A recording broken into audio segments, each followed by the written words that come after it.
Welcome to RBO. Today guys, we're going to be taking a look at my military shovel survival kit. This is a survival kit that I have stuff in here with my military shovel. So I still do have the essential piece of gear. And yeah, let's get right into it. You can tell, it's a little rusty. It's an old military surplus shovel that I picked up from the surplus store. Not exactly sure the era or when it was used, like mission wise. So we're going to try to get the shovel out with a little stuff as possible, because pretty much it's stuffing this kit around this area and this area, because it's a pretty tight case. Just have to get my ferrocerium rod out. So before we even get into any of that, go ahead and try to open this up without busting anything. First, we get to tighten it. For some reason it's tighten. Oh, because I don't like it bouncing around my back.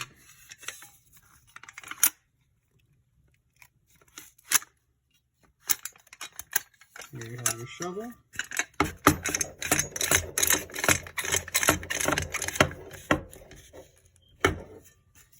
You have a very nice shovel, very sturdy.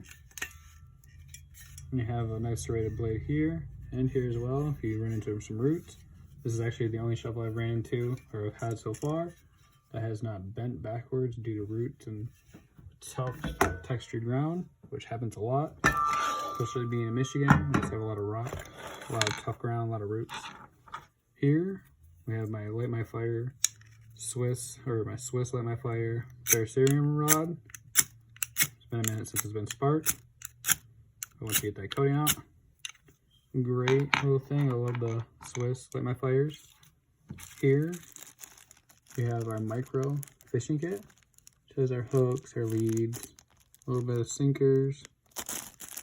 Yeah. Sorry for the dirty nails, guys. I was just out doing some remote control cars or trucks on a construction zone. Here we have our 550 paracord bunched up with a bunch of trash bag ties. And for water filtration, just for materials, we have 2 water activated towelettes. They can also work for just basic hygiene or even flagging down, marking trails, stuff like that. And for nutrients, we have 1 pack of peanut butter, just to give you a nice little boost on the trail or wherever you are.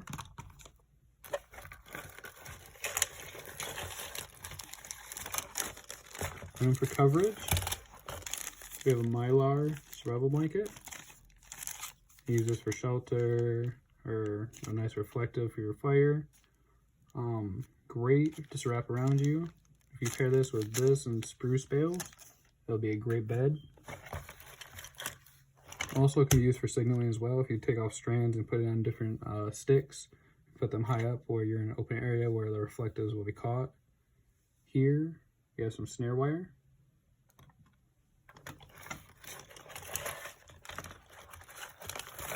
We have 2 zip ties for gear repair.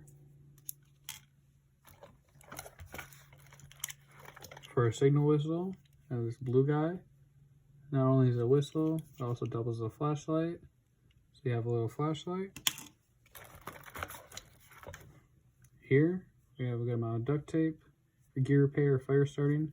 We also have water purification tablets in this little tube. For my cutting abilities, we have my off-brand Swiss Army knife. So it has the basic tools, has a saw blade, also has scissors. You can get them out. There's scissors. We have our toothpick or tweezers, and our basic screwdriver, corkscrew, awl. Is that what everyone called it in the last comments? I'll find it in here. Here it is. The awl.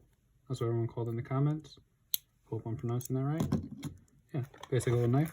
Gets the job done. Here we have our water containment bag. Just a basic Ziploc bag. Some tape on it just to keep it compact. And as always, We have our magnification lens for fire starting another way.